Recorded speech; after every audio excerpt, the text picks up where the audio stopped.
നമുക്കൊരിക്കൽ കൂടി മേപ്പാടിയിലെ ദുരിതാശ്വാസ ക്യാമ്പിലേക്ക് പോകാം. അവിടെ നിന്ന് മുഹമ്മദ് ഷംസീർ വിവരങ്ങൾ പങ്കുവയ്ക്കാൻ ചേരുന്നുണ്ട്. ഷംസീർ, എന്തെല്ലാം വിവരങ്ങളാണ് നമുക്ക് പുതുതായി അവിടെ നിന്ന് പങ്കുവയ്ക്കാൻ കഴിയുന്നത്?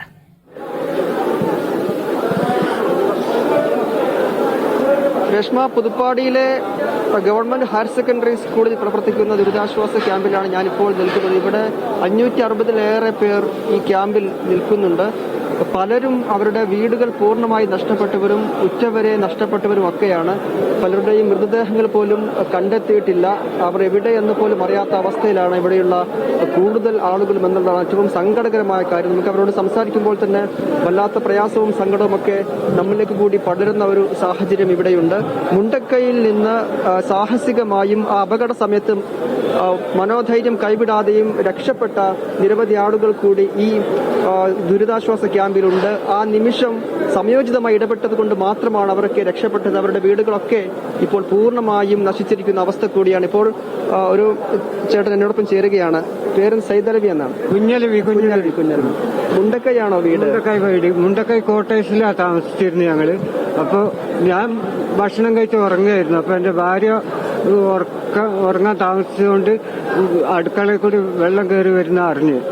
അപ്പൊ ഞങ്ങൾ പെട്ടെന്ന് ഇറങ്ങി ഓടിയപ്പോൾ ചുറ്റുഭാഗം വെള്ളവും മണ്ണും കല്ലും കൂടി വന്നടിയുക. അങ്ങനെ ഒരു സൈഡിലേക്ക് മാറുന്നു. എന്റെ മകൻ അടുത്ത കോട്ടേഴ്സിലായിരുന്നു. അവനെ എന്റെ കൂട്ടുകാരൻ റൂമിലുണ്ടോന്ന് പോയി നോക്കി ഞങ്ങൾ ഓടി രക്ഷപ്പെട്ടതാണ്. ഒരു സാധനം എടുക്കാൻ പറ്റിയില്ല. ജീവൻ കിട്ടിയത് ബാക്കി. എന്റെ കുടുംബത്തിൽപ്പെട്ട ആളാവായല്ല ആർക്കും, എന്റെ കുടുംബത്തിൽപ്പെട്ടവർക്കും മക്കൾക്കും ഭാര്യക്കും ആർക്കും ആളാവായല്ല. അതുകൊണ്ട് ജീവൻ കിട്ടി. വേറെ ഒന്നും പറയല്ല. സാധനങ്ങളൊക്കെ മണ്ണിനടിയിൽ പെട്ട് മുണ്ടക്കൈ ഗ്രാമത്തിൽ ഞങ്ങൾ പോയിരുന്നു. അവിടെ പൂർണ്ണമായും തുടച്ചു നീക്കപ്പെട്ട അവസ്ഥയാണ്. അതിനിടയിൽ നിങ്ങൾക്ക് ജീവൻ രക്ഷപ്പെട്ടു, കുടുംബത്തിൽ എല്ലാവരും രക്ഷപ്പെട്ടു എന്ന് തന്നെ വലിയ ആശ്വാസമുള്ള കാര്യമാണ്. നിങ്ങൾ എങ്ങോട്ടാണ് ആ സമയത്ത് മാറിയത്? അവിടെ ഒരു ബസ് സ്റ്റാൻഡ് ഉണ്ട് മുണ്ടക്കൈ, ചെറിയ സ്റ്റാൻഡ്. ആ റോട്ടിലേക്ക് ഓടിക്കയറിയിട്ട് അവിടെ ഒരു കുന്ന, അമ്പലക്കുന്നിൽ കയറി ഞങ്ങൾ. അമ്പലമുള്ള കുന്ന. അപ്പൊ അവിടെ കയറിയതുകൊണ്ട് ജീവൻ രക്ഷപ്പെട്ടു. അത് കഴിഞ്ഞ് പൊട്ടൊക്കെ കഴിഞ്ഞതിന് ശേഷം ഞങ്ങൾ താഴേക്ക് പോയി. അവിടെ അസിസ്റ്റന്റ് മാനേജർ ക്വാർട്ടേഴ്സ് ഉണ്ട്.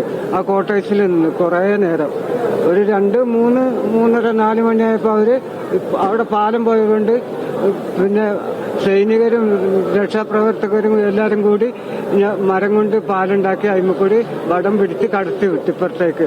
അങ്ങനെ ആംബുലൻസിൽ വന്ന് മേപ്പാടി ഇവിടെ റോട്ട് കൊടുന്നിറക്കി. അങ്ങനെ ഇവിടെ ക്യാമ്പിൽ നിന്നത്.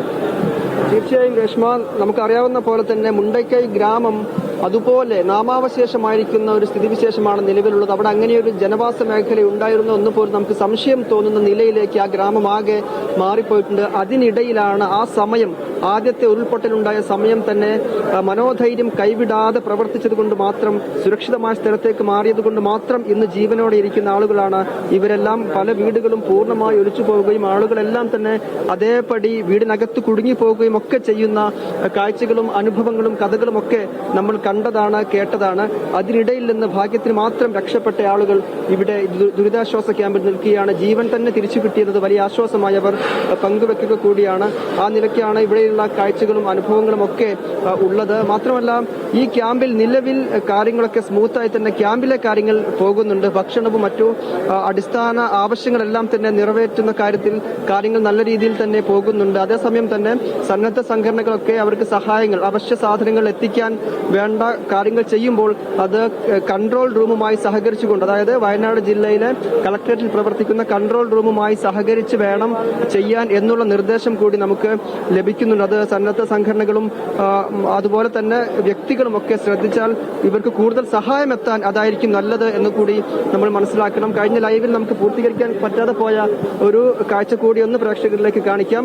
ഇവിടെ മൊബൈൽ ഫോണുകൾ, ഈ ദുരന്തത്തിൽ നഷ്ടപ്പെട്ട പലർക്കും അവരുടെ ജീവൻ മാത്രമാണ് കയ്യിലുള്ളത്. നിലവിൽ അവരുടെ വസ്ത്രം പോലും ഇല്ലാത്ത ആളുകളാണ് പലരും.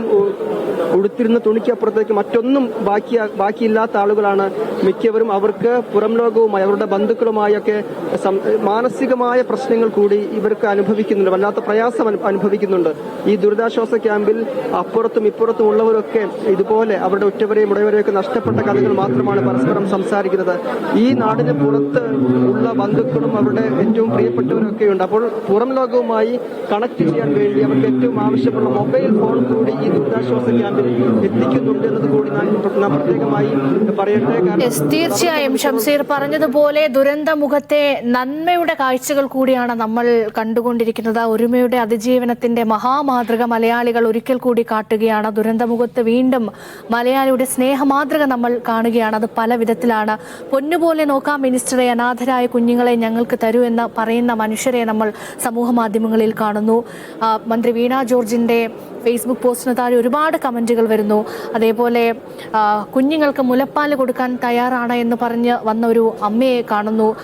കാത്തു സൂക്ഷിച്ച കുടുക്ക പൊട്ടിക്കുന്ന കുഞ്ഞു കൈകളെ കാണുന്നു. അങ്ങനെ ഈ ദുരന്തമുഖത്തും അതിജീവനത്തിന്റെ പാതയിൽ മനുഷ്യരെ ഉയർത്താൻ കൊണ്ടുപോകുന്ന പ്രേരക ശക്തിയാകുന്ന ഒരുപാട് നല്ല കാഴ്ചകൾ, നന്മയുടെ കാഴ്ചകൾ നമുക്ക് ഈ ഘട്ടത്തിൽ കാണാതിരിക്കാൻ കഴിയില്ല.